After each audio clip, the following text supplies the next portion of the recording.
Welcome back. We're on to the second of our core skill set in motivational interviewing, change provoking questions. We hit on reflections, and now we're on to change provoking questions. So Steph, jump into it. Sure. So there's two types of change provoking questions that we can use.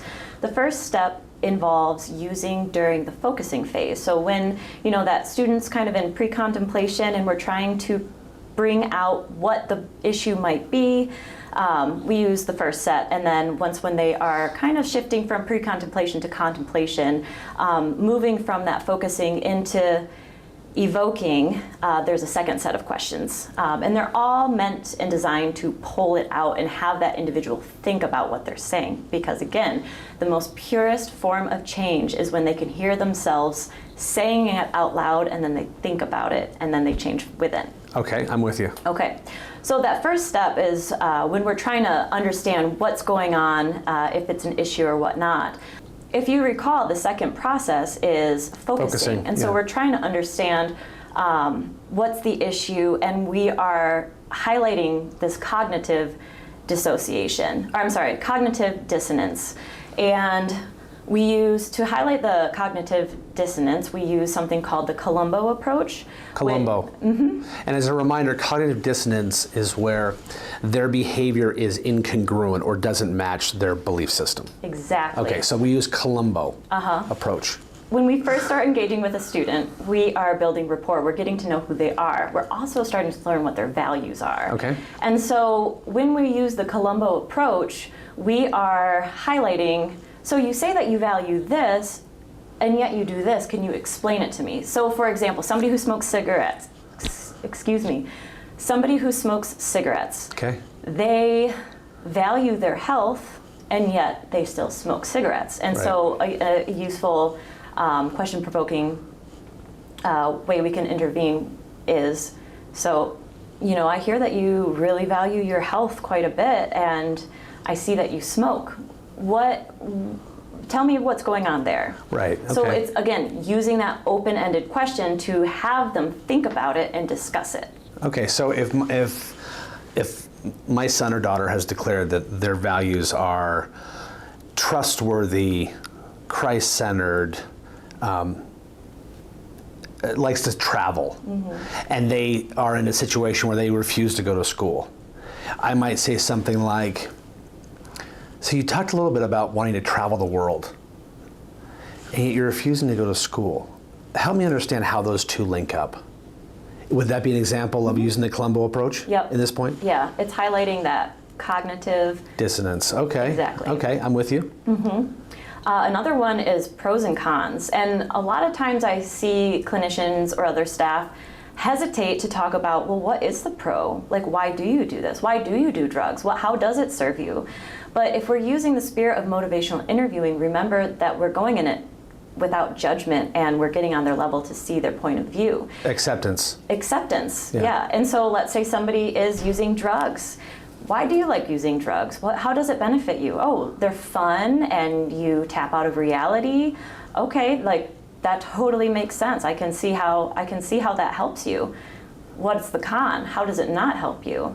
And then you can take what they're saying and kind of play around with that. If they're saying that, I sleep a lot, or I'm eating a lot, or I'm getting in a lot of fights with my parents, it's bringing that cognitive dissonance back to them, and just continuing to question and have them continue to talk and think about what's going on for themselves. So in the example of the med refusal, if I said to them, what's the pro of not taking your sleep medication? I mean, you said how important sleep is. So what would be the pro of it? Exactly. And then what would be the con of not taking your sleep medication? Okay. So just creating safety around that conversation. Yeah, to really look into why are you doing what you're doing. Right. And so the Columbo Approach is different than pros and cons? Or is pros and cons under the Columbo Approach? They're different. They're different. Okay. Okay. We're all under change provoking questions. Yes. Yep. All right. And that the second phase, which is focusing. Okay. Yep. And so another one is, if you don't change, what's the worst case scenario? If you don't change, what's the best case scenario? So it's really starting to look at, okay, so maybe this might be an issue. You know, let's take drinking, for instance. Well, if you don't stop drinking, what's the best case scenario? How could that work out for you? If you don't stop drinking, what's the worst case scenario? Got it. So in the context of our example about refusing to go to school, you might say, what's the best case scenario if you stop going to school today, forever? What's the best case scenario? What's the worst case scenario? Yes. Okay, got it. Yep. And then the last one that we use is, if you do change, what is the worst case scenario? Or if you do change, what's the best case scenario? So same thing with drinking. Well, if you quit drinking, what's the worst case scenario? Right. Well, if you stop drinking, what's the best case scenario? God, I can absolutely see how those 4 approaches, Columbo Approach, pros and cons, worst case, best case scenario, and then the worst, best case scenario of actually changing, how that would create the conversation for them to interrupt that pattern to a certain extent. I'm in this pattern of saying, I'm not going to school, I'm not taking my meds, I'm not where I'm supposed to be, and saying, oh gosh, you know, I might as well go to school. I get it. Yeah. Makes sense. And again, it elicits the change from within. Okay. That would be the change. Anything else with change provoking questions? Yes, so there's the second type, and that's what we use in evoking. Okay. And we mentioned earlier PICO, which P stands for the problem recognition. So again, in evoking, we're listening for a change talk. And once when we start hearing them say, well, maybe I do need to stop drinking, or maybe I do need to start going to school, we can ask them, what makes you think you do need to change? So again, now they're going to have to think harder and go into depth of why they do need to change. Okay. The next one is the intention to change. That's the I in PICO. And that's when they kind of start thinking like, again, the change talk that we're looking, maybe I should change it. It's asking, if this 100% worked, what would be different? And that's very similar to the $1 million question in clinical therapy is, if you wake up tomorrow and everything is perfect, what changed? Okay. So again, it makes them think of what they want, and then they have to think about what would have to change in order to get there. If a staff member has the right rapport and the student is in the right frame of mind, is that question okay for them to ask? If tomorrow you woke up and everything was perfect for you as you wanted, what would change? Absolutely. Okay, interesting. Yep. The third one is concern. So PICO, P-I-C, C stands for concern. Okay, I'm with you. Yep.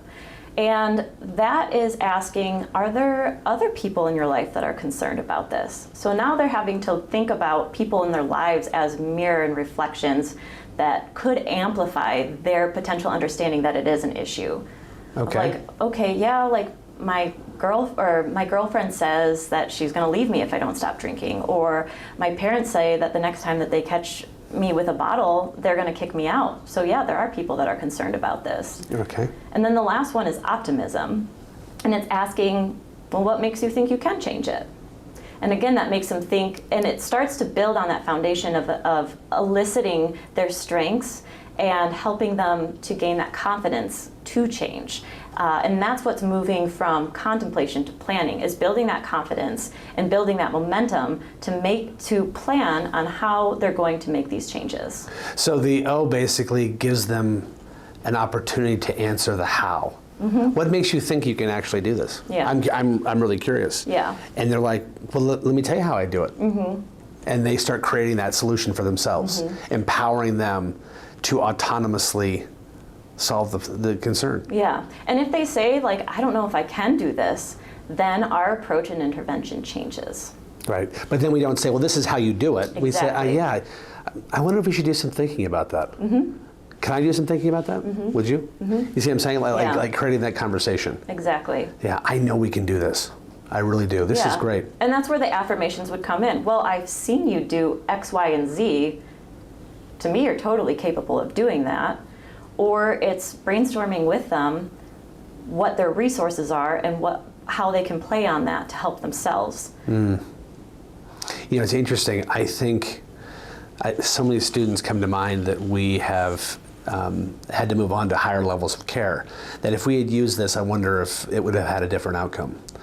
Because they were just so in their own way, and we didn't know how to kind of break through that austere, that exterior front that they had. And I can see how these questions would help, even if they're in pre-contemplative or contemplative stages of change.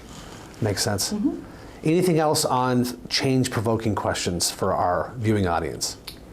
That is it. Amazing. We'll wrap up our third core skill set within motivational interviewing with rulers and measurements. Stay tuned.